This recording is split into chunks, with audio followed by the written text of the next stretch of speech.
Si pudiera ponerle un título a la administración de esta mañana, le podrías llamar ¿Cómo permanecer en la fe? ¿Cómo permanecer en la fe? La administración de esta mañana está basada en la carta a los Hebreos. Y específicamente es un comentario acerca de la fe. Yo creo que a lo largo de nuestra caminata espiritual, con los años que tenemos en el Señor, hemos escuchado tantos aspectos y asuntos de la fe. Pero lo que quiero decir es que ninguno tenemos la última palabra, hermanos. Absolutamente ninguno. Voy descubriendo cosas preciosas acerca de la fe. Y sí, efectivamente, en miércoles anteriores, en el día de enseñanza, he hablado cosas de la fe que nunca se me habían ocurrido antes. Cómo la fe está relacionada con la autoridad. Precioso lo que habíamos hablado en aquella noche. Y algunos otros argumentos más acerca de la fe. Esta carta a los Hebreos fue escrita a creyentes que estaban en una condición no tan cómoda. Y antes de entrar en materia, quiero realmente decirles que una carta es una de mis cartas favoritas, pero que lamentablemente nunca tuve un entendimiento claro a quién estaba dirigida. Porque no dice de una forma clara el autor de esta carta a quién está dirigida de una manera precisa, concisa. Dice a los hebreos. Dice a los hebreos. Ahora, esta palabra hebreos, que significa cruzado el río, toda persona que vivía en Mesopotamia y que quería venir a la tierra de Canaán tenía que cruzar el río Éufrates. Y aquellas personas que cruzaban el río Éufrates les llamaban los hebreos, que significa cruzado el río. Entonces, como Abraham cruzó el río Éufrates, se le comenzó a llamar el hebreo. Y por causa de eso, la descendencia de Abraham son conocidos como los hebreos, no como deberían llamarse los israelitas, pero no son conocidos como los hebreos también, porque el padre de la fe era conocido como un hebreo. Ahora, si ustedes van a la Biblia, en el capítulo 8 y el versículo 1, la Biblia nos dice, Hechos capítulo 8 y versículo 1.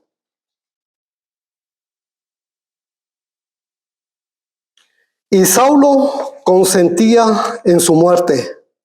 En aquel día hubo una gran persecución contra la iglesia que estaba en Jerusalén, y todos fueron esparcidos por las tierras de Judea y de Samaria, salvo los apóstoles.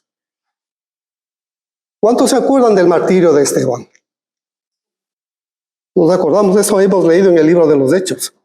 Y a partir de ese instante, la Biblia dice que hubo una gran persecución ahí en Jerusalén. Ahora si nos detenemos a pensar unos minutitos, unos segunditos acerca de los creyentes en Jerusalén, en realidad era una comunidad enorme de creyentes.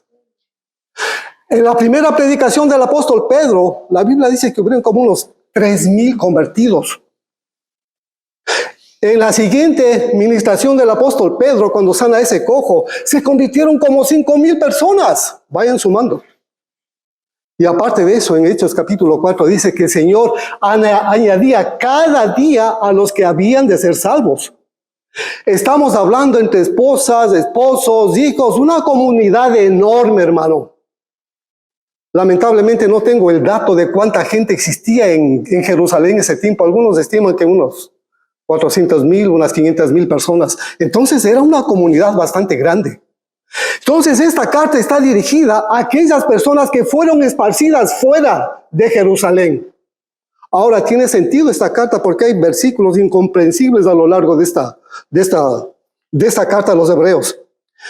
Por supuesto que esta gente estaba en una condición no cómoda.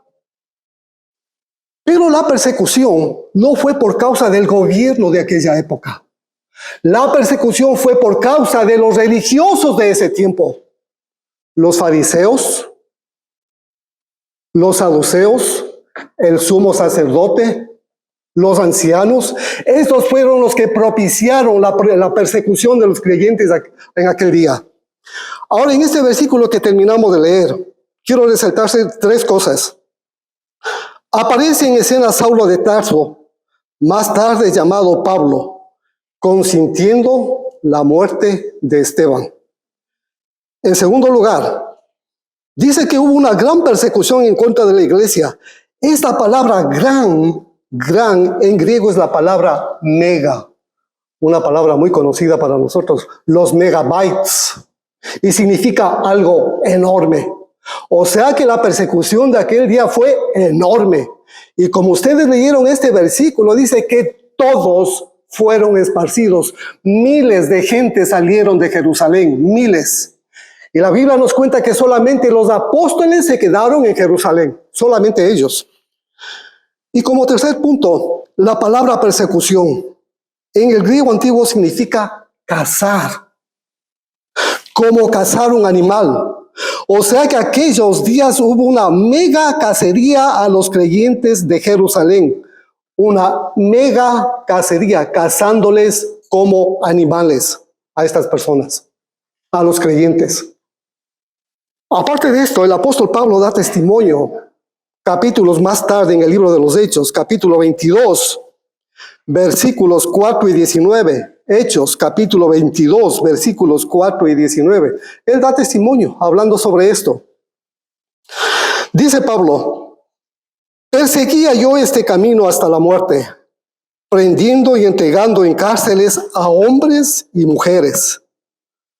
Y yo dije, Señor, ellos saben que yo encarcelaba y azotaba a todas las sinagogas, a todos los que creían en ti. En Hechos capítulo 26, versículo 11, miren lo que dice las Escrituras. Hechos 26, versículo 11. Y muchas veces, castigándolos en todas las sinagogas, los forcé a blasfemar y enfurecido sobremanera contra ellos, les perseguía en las ciudades extranjeras. El mismo apóstol Pablo dando testimonio de lo que él hacía en contra de la iglesia. Aquel hombre llegaría a ser mi apóstol más estimado. Bueno, y por causa de esta persecución, muchos al oír, lógicamente, perdieron sus posesiones, perdieron sus casas. Muchos perdieron a parientes. Aquí el apóstol Pablo dice que hubieron muertes por causa de fueron separados. Qué feo, hermano, que los hijos, las hijas o lo que sea, los nietos estén en un lado, nosotros en otro lado. Hermano, qué fea condición. Por causa del evangelio, por causa de la palabra de Dios. Hoy mismo en este tiempo, qué tristeza que es ver, hermano, gente que viene acá por una mejor condición de vida. Van dejando familiares, van dejando hijos. Realmente que es lamentable. Pero eso es una cosa, pero otra cosa es cuando tú eres perseguido por causa de la fe en Cristo Jesús. Pero a pesar de todo esto, esta gente permanecía en la fe. Pero de pronto comenzaron a darse cuenta. Y ellos creían, y ellos querían regresar a su casa. Ellos imaginaron tal vez que esta persecución iba a terminar, qué sé yo, unos 2 meses, unos 3 meses. O como la pandemia, hermano, 1 año, 2 años, y después regresamos todo a lo normal. Que se normalicen las cosas. Pero nunca sucedió eso. Porque esta persecución duró aproximadamente unos 20 años. Impresionante. Impresionante. Ahora, la pregunta que me vino al desarrollar este tema, ¿cómo consolar, cómo animar a hermanos en esta condición? ¿Cómo les consuelas? ¿Cómo les animas? ¿Cómo puedes darles ánimo para que continúen en la fe? Muchos, como decimos en Latinoamérica, muchos estaban ya por botar la toalla. Estaban cansados de esperar. Querían regresar a ver a sus parientes, a sus posesiones, a sus casas. Impresionante. Pero miren la gloria de Dios. Miren la gloria de Cristo Jesús. Lo que dice en Hebreos capítulo 10 y versículo 32. El Espíritu Santo de Dios, el autor de esta carta, les hace acuerdo de algo. Hebreos capítulo 10 y versículo 32. Hebreos capítulo 10 y versículo 32. Pero traed a la memoria los días pasados, en los cuales, después de haber sido iluminados, sostuvisteis gran combate de padecimientos. Y si ustedes siguen leyendo los versículos 33 y 34, se topan con cosas sorprendentes. Como fueron despojados de sus causas, con alegría no hicieron resistencia, absolutamente para nada. Se preocuparon de los presos, se fueron a verles en la cárcel, lo hicieron con alegría. Ese fue el sentimiento de ese instante cuando comenzó la persecución. Ahora, nunca había escudriñado esta palabra iluminados.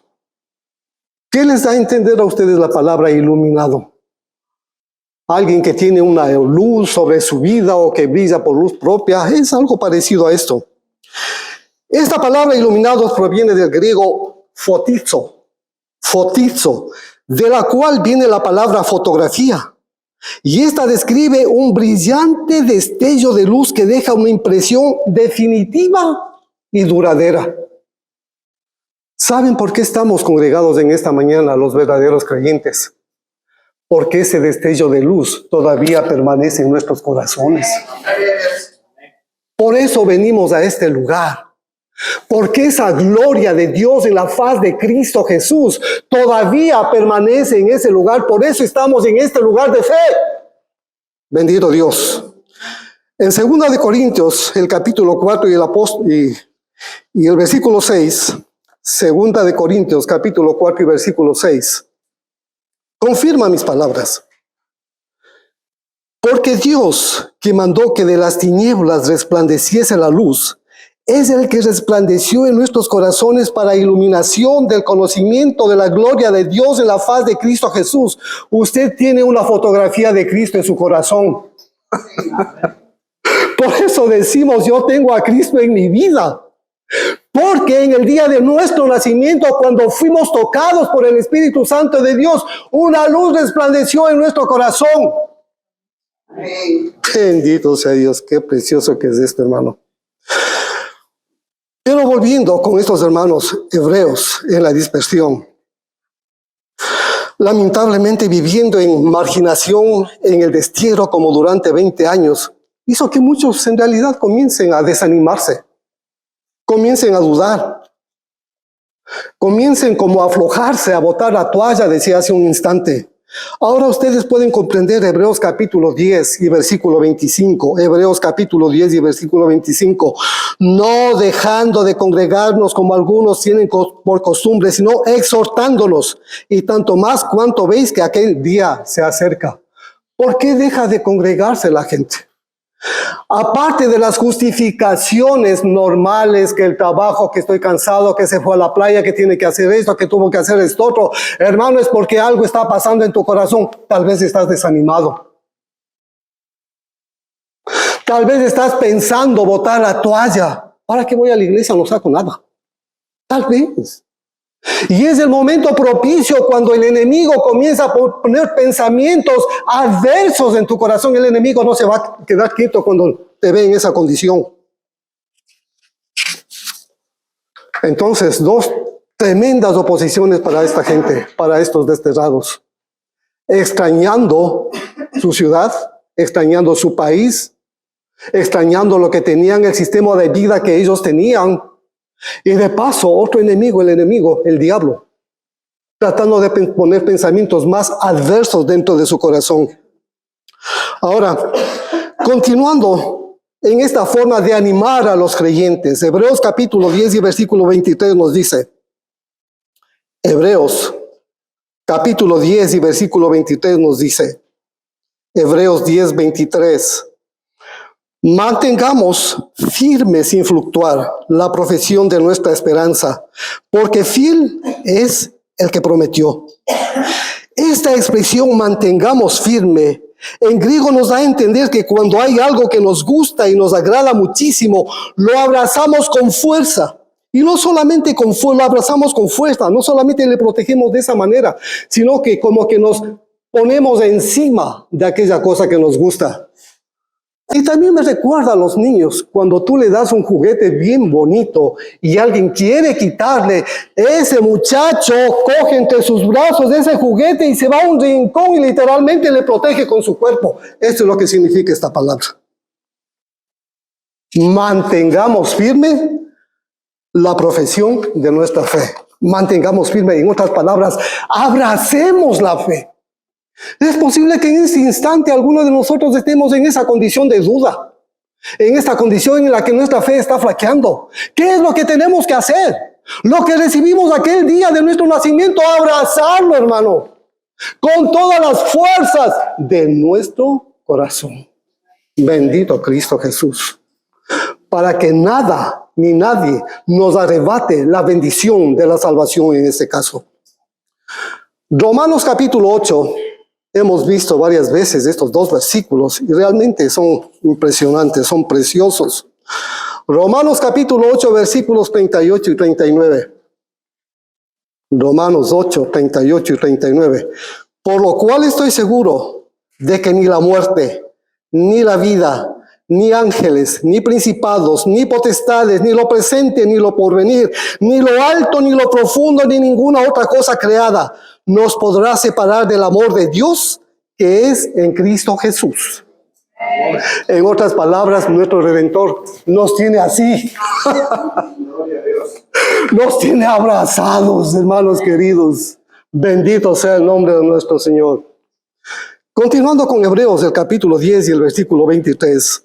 Mantengamos firmes sin fluctuar. Acabamos de ver la profesión de nuestra esperanza. Y aquí hay otra palabra nueva. La profesión.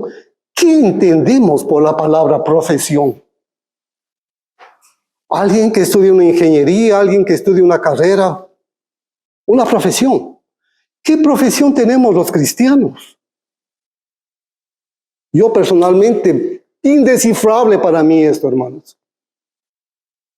Realmente algo difícil de entender para mí. Hasta que yendo al bendito griego, a la Biblia en griego, me topé con una tremenda bendición. ¿Qué quiere decirnos el apóstol Pablo con la expresión, la profesión de nuestra esperanza? ¿Qué significa esta palabra profesión? Esta palabra significa decir lo mismo, confesar. Pero esta palabra profesión significa mucho más que eso, que decir lo mismo o confesar. Significa estar de acuerdo. Los creyentes, las personas, los que estamos aquí, y toda persona de este mundo, tiene dos opciones respecto de la Biblia. Respecto de este libro. Tiene dos opciones. En el momento que usted abre este libro, se va a encontrar con palabras. Desde Génesis a Apocalipsis, se va a encontrar con palabras. Y la opción que usted tiene es estar de acuerdo con esas palabras o estar en desacuerdo. No tiene tres opciones, tiene solamente dos.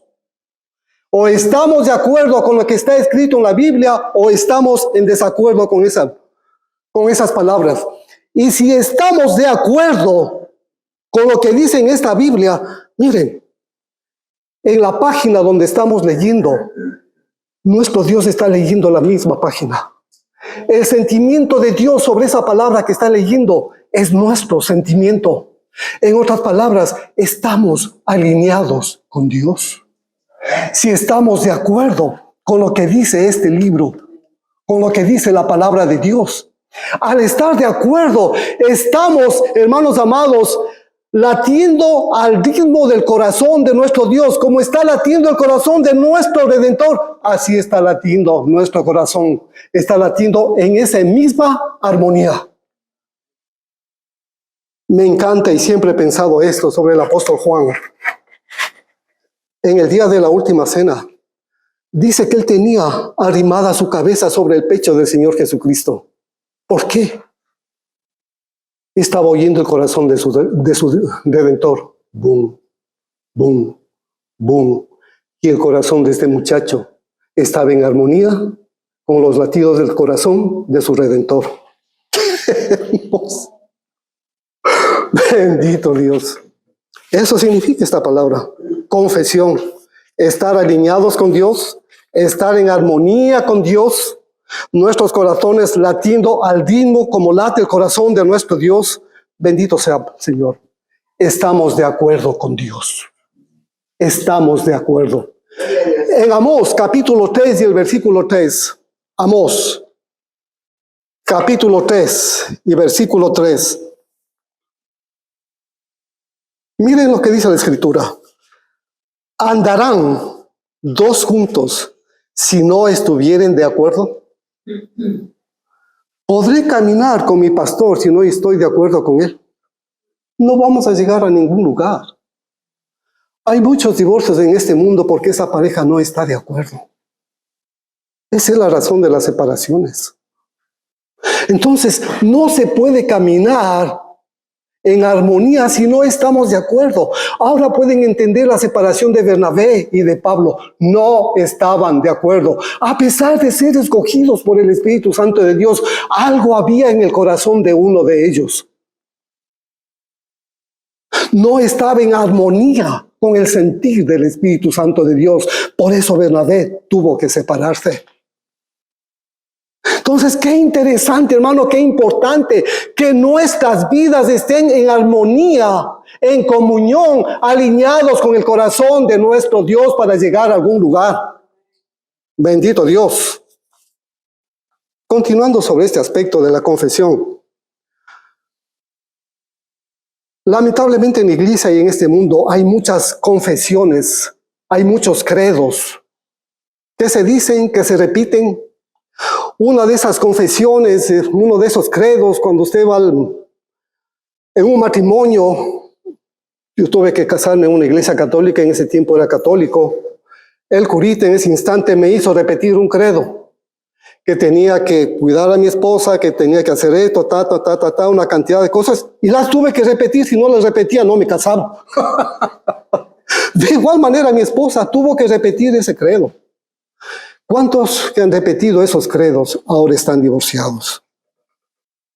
Bendito sea Dios. Han pasado como 50 años y todavía estamos juntos. Alguien, de una manera graciosa, para explicar lo que significa una falsa confesión, un falso credo, explicaba de una manera, como dije, un poco graciosa.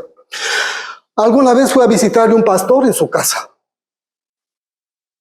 Pasaron ahí, tuvieron comunión, se tomaron un cafecito ahí en las mesitas que tienen las esposas junto a la cocina, y estuvieron dialogando, conversando, ya llegó la hora de ir a acostarse. Y alguien fue dejando un teléfono celular en esa mesa. Alguien se olvidó ese teléfono ahí. Se fueron a descansar. Y a las 5 de la mañana comenzó un ring, ring, ring, sonaba 10 veces, 15 veces, 20 veces, y absolutamente nadie se preocupaba de ir a contestar ese teléfono celular. Nadie.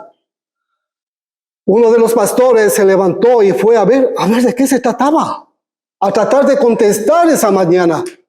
Cogió el celular que quedó en aquella mesa, pero no era el celular.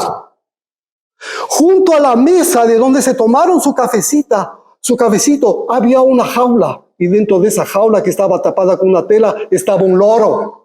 El loro aprendió a decir ring, ring, ring, ring, ring, 20, 30, 50 veces, una falsa confesión.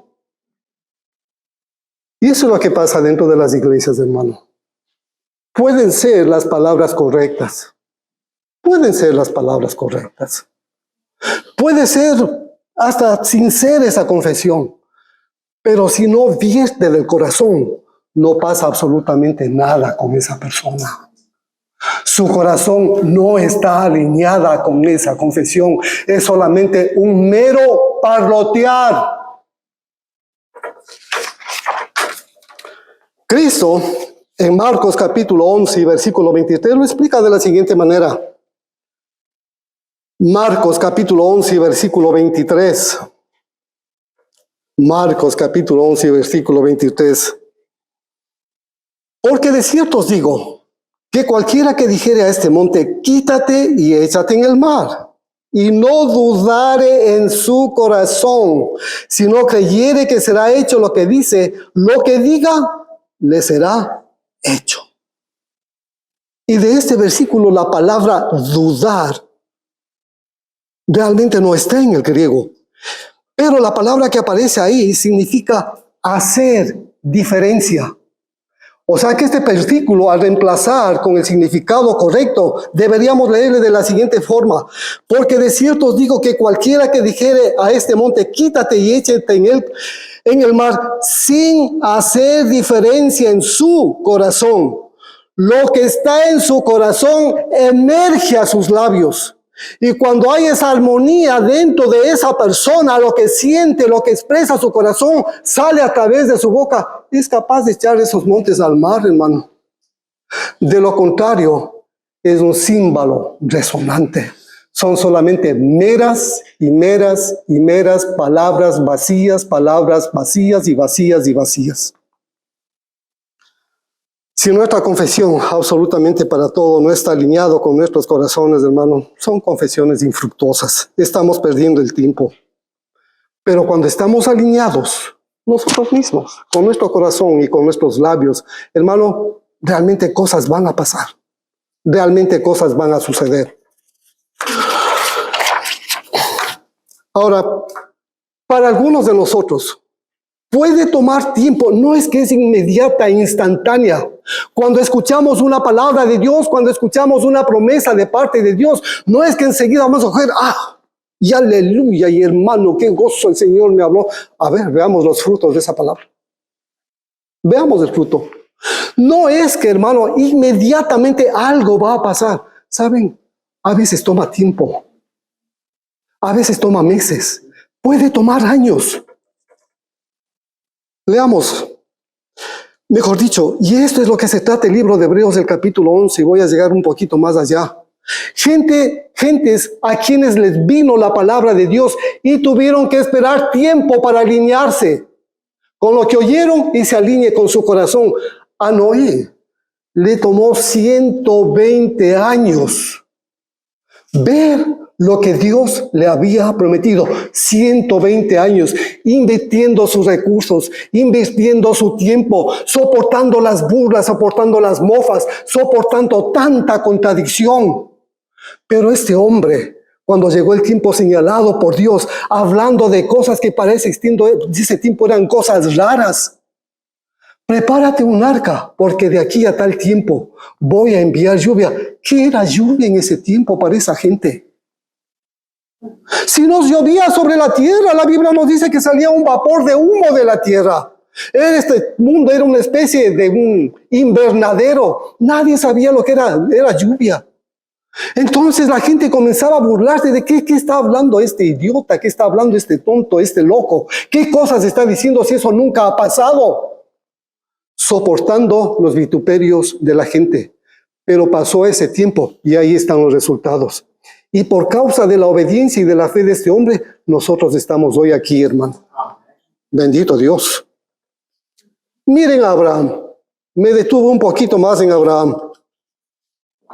¿Cuántos años le tocó a este hombre que la promesa que hizo Dios para su vida de darle descendencia, todas aquellas promesas de darle un hijo, tuvieron que pasar años, hermano? Tuvieron que pasar años. En el capítulo 15, versículos 3, 4 y 5 de Génesis, Génesis capítulo 15, versículos 3, 4 y 5. Y vayan tomando en cuenta, Génesis 15 dije. Dijo también Abraham: mira que no me has dado prole, y he aquí que será mi heredero un esclavo nacido en mi casa. Luego vino a él palabra de Jehová diciendo: no te heredará sino un hijo tuyo será el que te heredará. Y le llevó afuera y le dijo: mira ahora los cielos y cuenta las estrellas si las puedes contar. Así será tu descendencia. Dije Génesis capítulo 15. Capítulo 16 de Génesis, versículo 16. Viene la página. Nos dice: era Abraham de edad de 86 años cuando Agar dio a luz a Ismael. Lógicamente que este muchacho no era el hijo de la promesa. No era el hijo del esclavo el que le iba a heredar. Esta pareja cometió un error. Lastimosamente, Sara se emocionó viendo que no llegaba el hijo. Espera, espera y espera y no viene el hijo. Tuvo que hacer algo. Qué terrible error, ¿verdad? Qué tremendo error. Pero del capítulo 15 a esta etapa, hermano, han pasado una cantidad de años. Pero miren lo que hace Dios para fortalecer la fe de este hombre. Génesis 17:1. Génesis 17:1. Era Abraham de 99 años cuando le vuelve a aparecer Jehová y le dice: yo soy el Dios Todopoderoso, anda delante de mí y sé perfecto. 17:2. Y pondré mi pacto entre mí y ti, y te multiplicaré en gran manera. La misma promesa anterior de Génesis 15, ¿verdad? Génesis 17:5.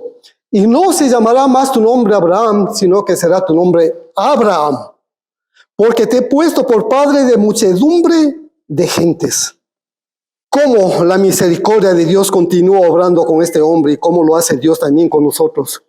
A veces escuchamos un mensaje vez tras vez, tras vez, tras vez.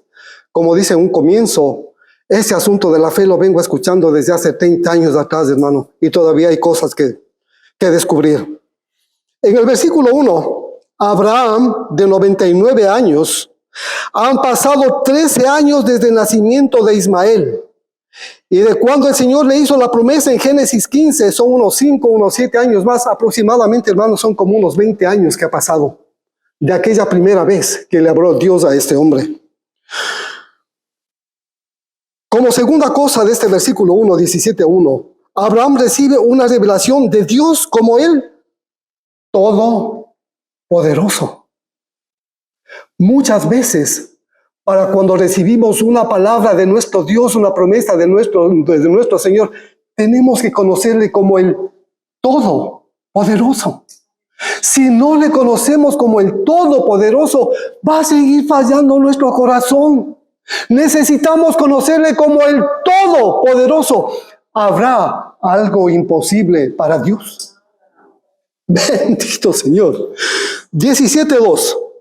Confirma su pacto con Abraham y la promesa de multiplicarle. Y el versículo 5. Esto es también precioso, hermano. Hay un cambio de nombre. ¿Cómo afectó el cambio de nombre a esta persona? De Abraham, padre orgulloso, padre enaltecido.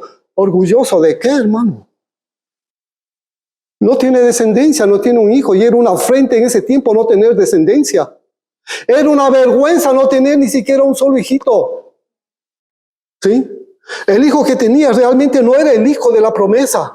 Y lo más curioso de todo esto, que de las tiendas de Abraham salió el problema más grande que ahora enfrenta a Israel. De las tiendas de Abraham salió Ismael. Salieron los beduinos, los árabes, los musulmanes, absolutamente de todos ellos, para afrenta y dolor del pueblo de Israel en estos días. Pero el Señor hace un cambio de nombre. Abraham, que significa padre de multitudes. ¿Qué efecto habrá tenido en la vida de este hombre? Cuando nos alineamos, cuando nuestro corazón se alinea con la promesa, con la palabra de Dios, las cosas suceden inmediatamente, hermanos amados. Suceden inmediatamente. Génesis 21:5. Génesis 21:5. Y era Abraham de 100 años cuando le nació Isaac, su hijo. Vino la segunda vez que habló el Señor. Inmediatamente se produjo un milagro. Este hombre alineó su corazón con el corazón de Dios. Cuando estamos en armonía, alineados con Dios, las cosas suceden inmediatamente, hermano. Bendito Dios. Bendito sea el Señor. Y hay algo precioso del carácter de nuestro Dios. Dios hizo esa promesa. No se iba a quedar quieto. Tuvo que intervenir una segunda vez para confirmar esa promesa. Números 23:19. Números 23:19. Dios no es hombre para que mienta, ni hijo de hombre para que se arrepienta. Él dijo, y no hará. Habló, y no lo ejecutará. Solo los hombres somos mentirosos, hermano. sea Dios veraz y todo hombre mentiroso. La palabra que sale de su boca nunca va a regresar a él vacía. Jamás. Toda palabra de Dios siempre dará su fruto. Bendito Cristo. Entonces, como ustedes pueden ver de Génesis 15 a Génesis 17, me parece que es lo que leímos, Génesis 21, han pasado 20 años para que esa promesa de Dios se madure en el corazón de nuestro padre Abraham. Bendito Cristo Jesús. Bendito sea Dios. En 1 de Timoteo, hablando acerca de esta confesión, miren lo que dice el apóstol Pablo. 1 de Timoteo capítulo 6 y versículo 13. 1 de Timoteo capítulo 6 y versículo 13.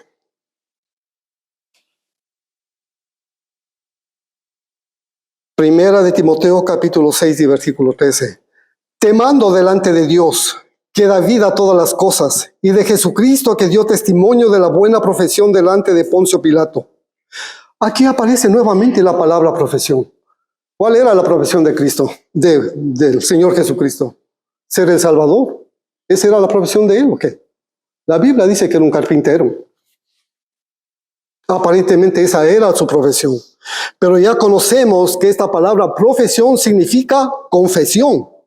Y cuando el Señor Jesucristo estaba siendo interrogado por Pilatos, este hombre trataba de sacarle de la condición para lo cual el Señor Jesucristo fue enviado a esta tierra. Literalmente las palabras de Pilato eran una agresión para hacerle desanimar, para hacerle desistir de la obra que él tenía que completar ahí en la cruz. El mismo Jesucristo, hermano.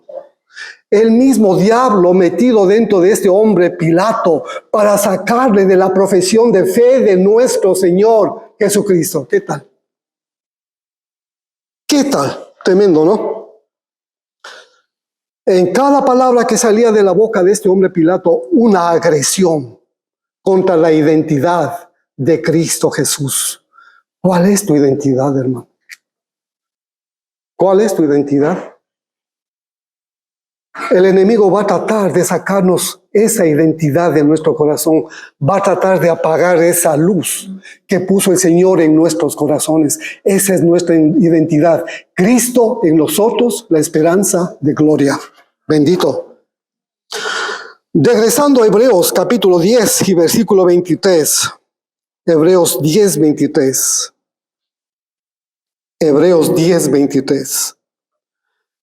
Mantengamos firme sin fluctuar la profesión de nuestra esperanza, porque fiel es el que lo prometió. De igual manera, un lenguaje medio raro de la Reina Valera, la expresión sin fluctuar. En griego significa firme, sin tambalear, sin inclinarse, y también significa cama. Qué raro. Tiene dos significados. Bueno, con el uno no hay ningún problema. Firmes, sin tambalear, sin inclinarse. Pero que también esta palabra signifique cama. Aquí el autor de esta carta a los hebreos nos está dando una tremenda opción. O abrazamos esta profesión, esta confesión, o simplemente nos retiramos a descansar en la cama. O abrazamos esta promesa de parte del Señor y la protegemos, o simplemente nos olvidamos y ahí nos metemos en la cama y no ha pasado absolutamente nada, hermanos.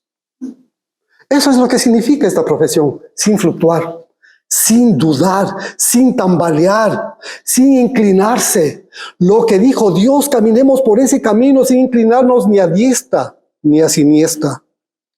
En el versículo 35 del capítulo 10, no perdáis pues vuestra confianza que tiene grande galardón. No perdáis vuestra confianza que tiene grande galardón. Hebreos capítulo 10 y versículo 35. Esta expresión, no perdáis, en el griego significa, no tiren a la basura, no la descarten, no la desechen, pues vuestra confianza que tiene grande galardón.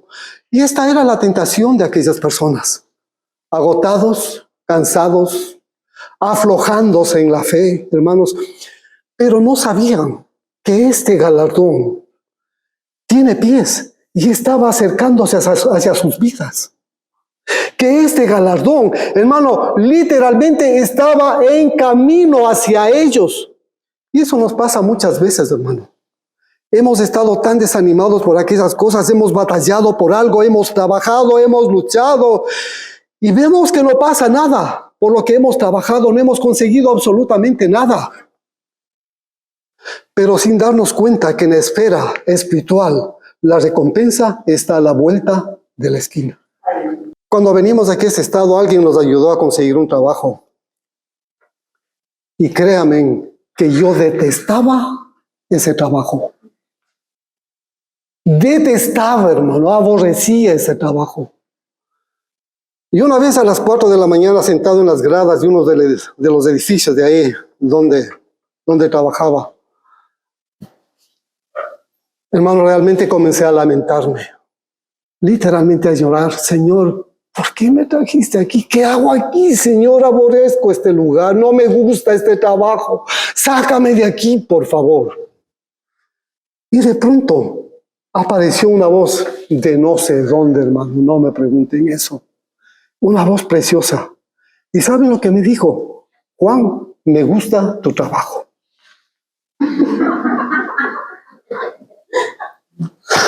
Pues, se me quebranta el alma, hermanos. Y lo más precioso, aparte de estas palabras, fue dejando un aroma. Dios envió un ángel a consolarme. Y por causa de ese trabajo, ahora tenemos una casa. Ahora yo tengo un retiro. Por causa de ese trabajo que alguna vez detestaba. Dios me bendijo por quedarme en ese lugar, por permanecer en ese lugar. Me bendijo con esas cosas, hermano. Y estaba a punto de botar la toalla. ¿Qué tal? Mantengamos sin fluctuar, dice, ¿verdad? Aferrarnos a las promesas de Dios, hermano. Ahora, versículo 35. No perdáis pues vuestra confianza que tiene grande galardón. La expresión no perdáis en griego significa no tiren a la basura o no descarten o no desechen. Pues vuestra confianza que tiene grande galardón está acercándose. Está cerca. Y esta palabra galardón, eso es lo que significa una recompensa. Si permanecemos en el sitio donde el Señor nos ha dicho que estemos, hermanos, la recompensa está cerca. No botemos la toalla. No nos rindamos, permanezcamos hasta el último.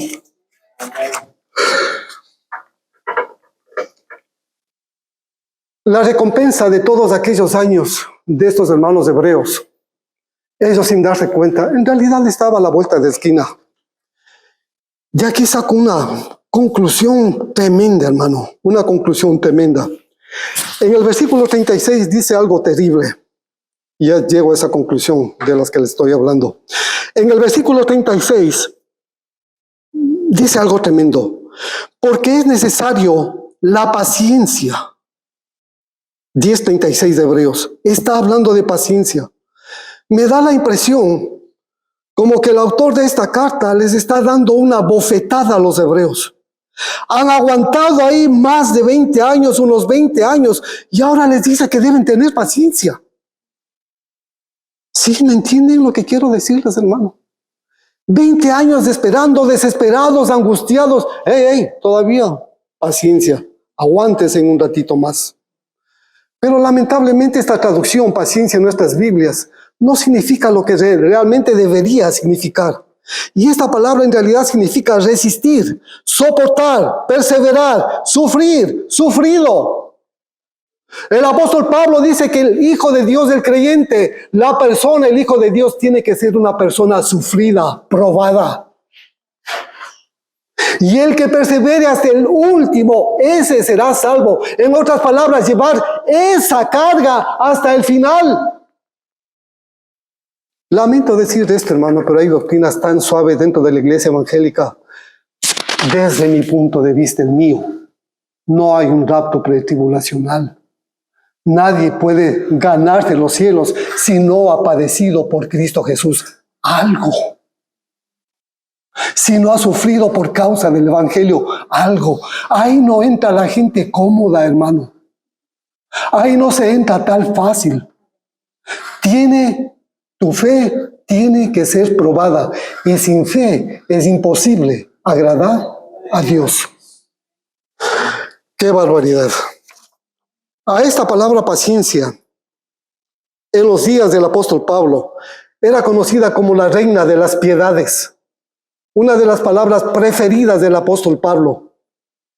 Cuando él iba a salir de viaje a algún lugar, miren lo que dice el apóstol Pablo: pero el Espíritu me da testimonio de que me esperan azotes, me esperan cárceles, me esperan aflicciones, me esperan pruebas y tantas cosas. ¿Cuántos somos capaces de decir eso? ¿Cuánto hemos pasado ese camino que pasó el apóstol Pablo, hermano? Y así queremos una entrada tan fácil al reino de los cielos.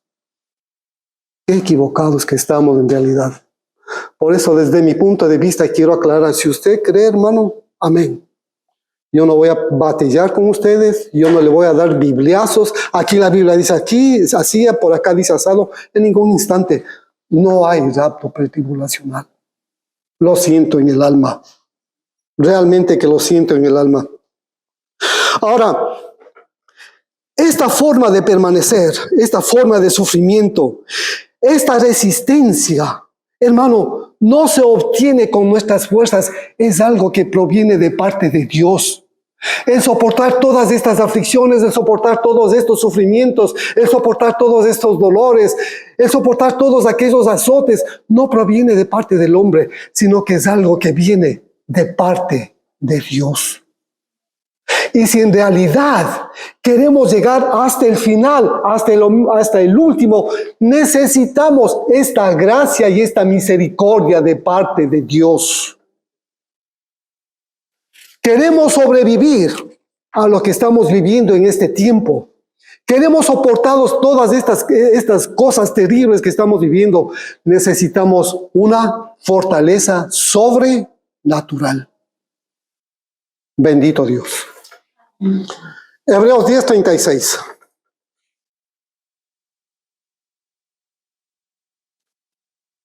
Para que habiendo hecho, Hebreos 10:36, para que habiendo hecho la voluntad de Dios, obtengáis la recompensa. En ese contexto, ¿cuál era la voluntad de Dios para los hebreos? Que permanezcan en ese lugar de exilio. Que permanezcan en ese lugar a donde fueron esparcidos. No se vayan de ahí, permanezcan ahí en ese lugar. Eso es hacer la voluntad de Dios, que nos quedemos en el lugar donde el Señor nos ha puesto. No podemos jugar, hermanos, saltar de un lugar a otro lugar, de un sitio a otro sitio. Quedémonos en el lugar donde el Señor nos ha puesto. Ahí vamos a recibir la bendición. Tal vez no vamos a encontrar los hermanos más preciosos, los más lindos. Tal vez nos vamos a topar con la lija que necesitamos para que saque todas aquellas cosas raras que todavía existen en nuestras almas. Tal vez vamos a encontrarnos con aquella persona que se opone en contra de nosotros o lo que sea, o nos oponemos a otros, pero quedemos en ese lugar.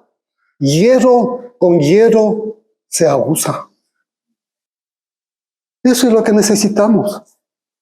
Absolutamente todos. Al venir meditando en este mensaje, ¿por qué Dios permitió que esta gente salga de ahí? Estos creyentes salgan de ahí. En primer lugar, hermano, a veces estamos en un sitio de comodidad. Estamos pasándola bien. No nos esforzamos tanto. Vamos a la iglesia cuando podemos, cuando queremos. Estamos en un sitio de comodidad. Nos sentimos bien. De alguna manera Dios va a permitir sacarnos de ese sitio de comodidad. De alguna forma, algo va a hacer. Dios no quiera que nos caiga una enfermedad, hermano, y ahí sí comencemos a buscar a Dios. Dios no quiera que nos saque de ese sitio de comunidad, hermanos amados, y nos meta en cosas que jamás pensamos haber estado en ese sitio. Quiera Dios que no sea así, que reaccionemos a tiempo, que nos demos cuenta, hermano, de cuál es la perfecta voluntad para nuestras vidas. Y de aquí entiendo algo más para esta congregación de los hebreos. Entiendo algo más precioso. Miren lo que es la misericordia de Dios.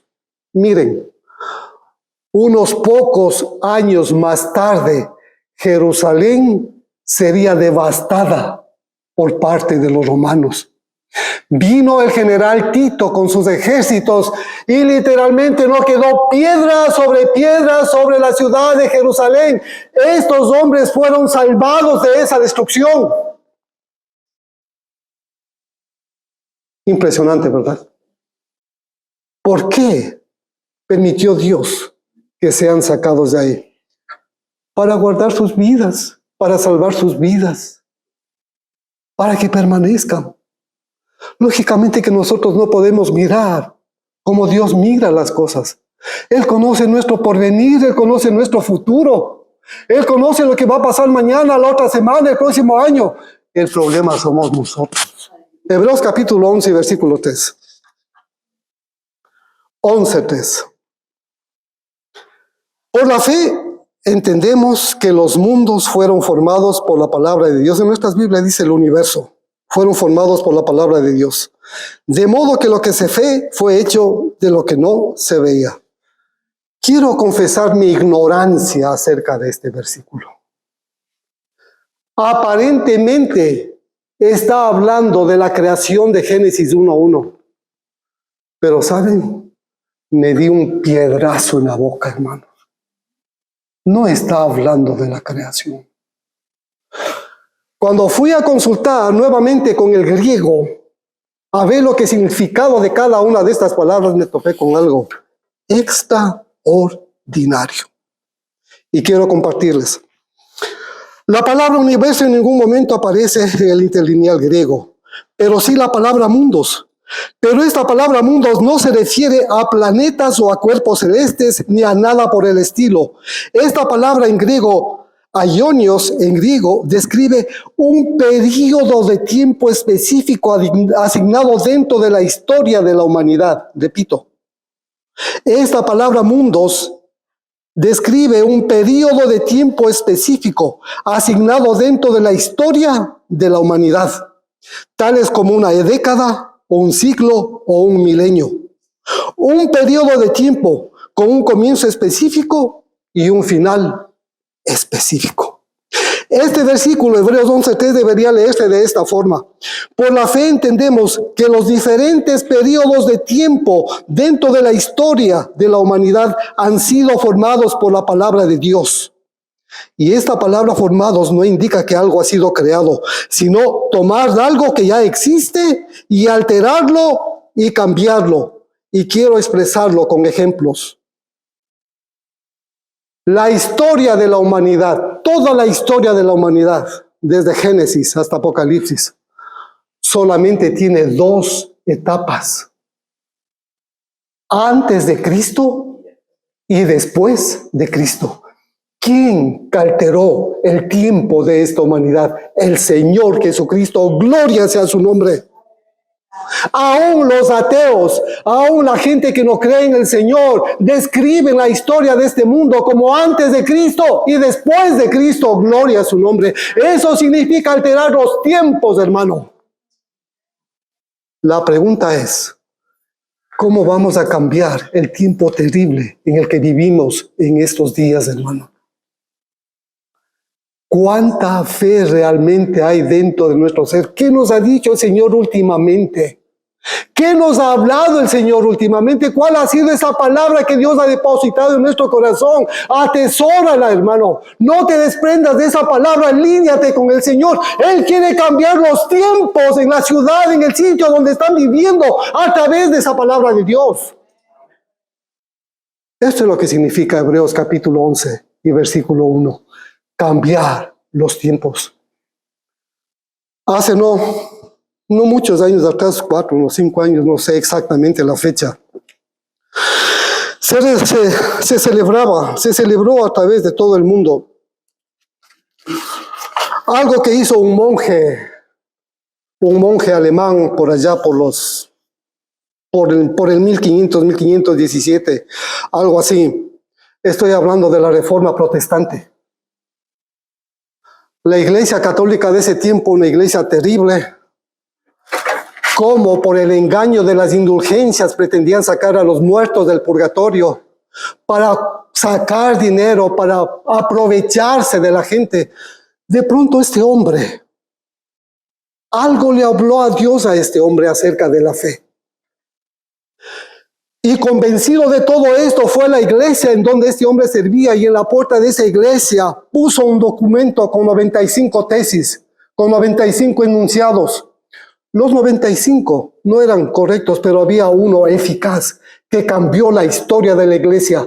El justo por la fe vivirá. ¿Por qué vivimos, hermano? Por la fe.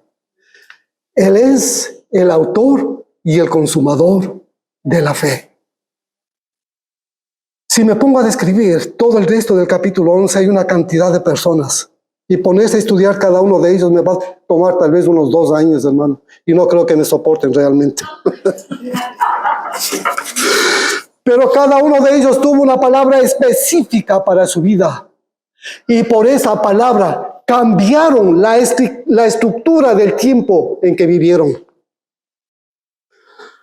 Termino con un versículo. Vamos a Hebreos.